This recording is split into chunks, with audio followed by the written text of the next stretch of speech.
Top of the morning, everyone. My name is Tshidi and I'm back with a brand new video. Today's video is focusing on what are your strengths and what are your weaknesses. Very difficult question, and I understand why. Because every time somebody asks you about your weaknesses, you want to always give them the best of who you are, and you don't really know why they're actually asking this question. I've done a video before in the past that talks about questions that we think we should retire. However, this question is not focusing specifically on the good and the bad. They're basically focusing on, are you self-aware? Are you honest?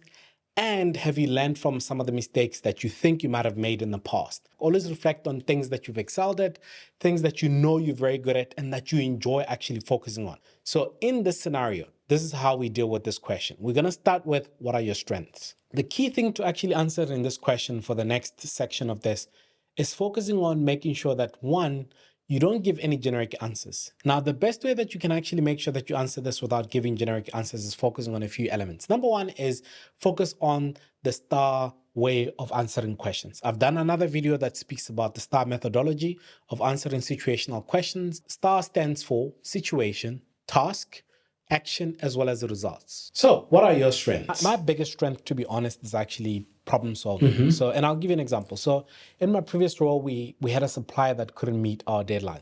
And we had to try and figure out how is it that we're going to still be able to deliver the project that we had at the time without actually delaying. Because one of the things that we then had was, we knew that if we actually couldn't deliver that, we might have actually lost that client in that particular scenario.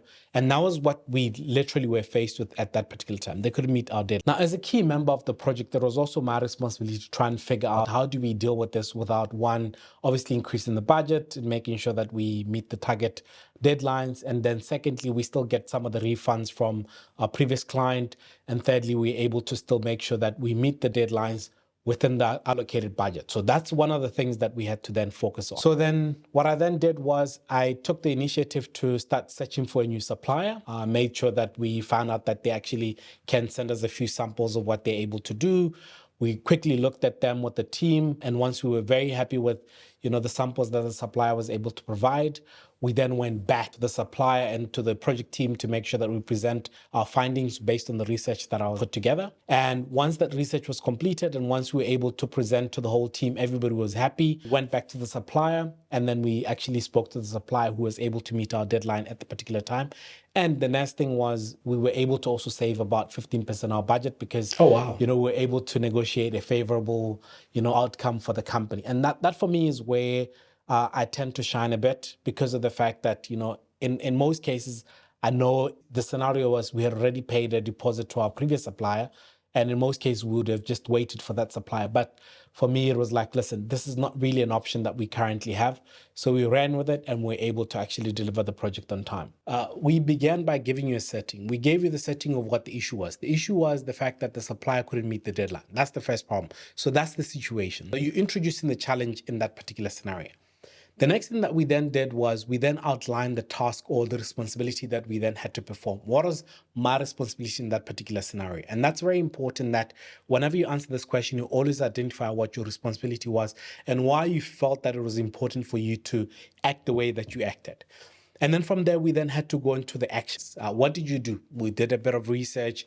We looked at other suppliers, and we then came back to the team, presented to the team, made sure that the team was happy. So that's the action that was taken. And then finally, we then go to the results. What are the results? We were able to meet the deadline. Two, we were able to also find a supplier that managed to give us favorable outcomes from that particular scenario. So that's basically how you then answer that thing. The second part of this thing is your weaknesses. This part is where the honesty comes in. It's about being able to say, are you an honest person?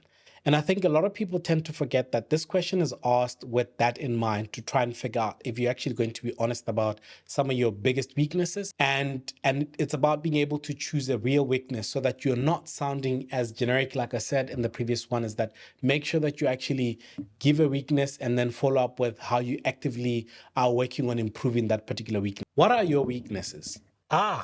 My weakness, I knew this question was coming. Actually, one of my biggest weaknesses, to be honest, is public speaking.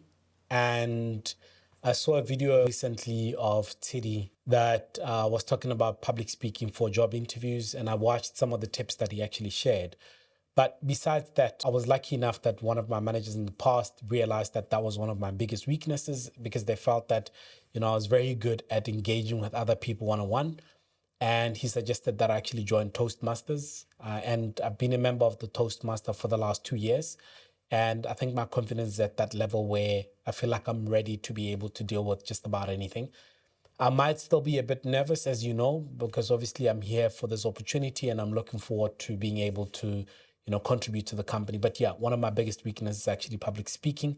And I think I'm dealing with it as I go along. That is how you answer one of your weaknesses. And you should always remember that nobody's actually perfect. And being able to showcase people that you've got real weaknesses and you're working on them is also showing them that you're actually growing. So a lot of people make a mistake of trying to identify a weakness that is also a strength, and then they try to, to tilt it into like a weakness, or I work too hard, and they think that people are actually going to buy into that. No, that's not what's going to happen. That's not what's going to work.